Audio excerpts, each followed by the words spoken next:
never shadow gold. Okay, never ever shadow gold. Do not use a cost averaging technique in gold. Kasi pag nag-trend yan, hindi kaya ng kapital mo, maniwala ka sa akin, please lang. Okay, so first time magta-trade ng gold, may makita ka ng mga post ng gold, I would suggest na small account or use a demo account. Use low lot size. Never follow profits kahit sobrang galing ni Art kung saan kayo nakakarinig sa labas.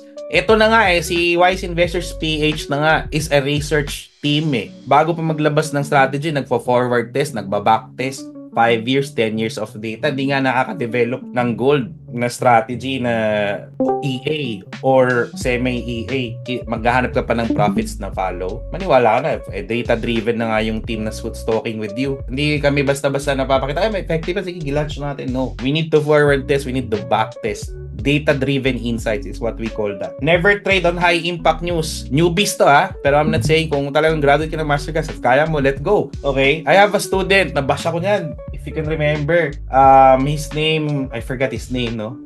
What his goal is this, sabi niya. Alam mo, goal ko talaga yung $200 magiging 1 million. Sobrang believe ako sa kanya, nagawa niya, guys. He was my student last year. Ang ginawa niya, full margin strategy.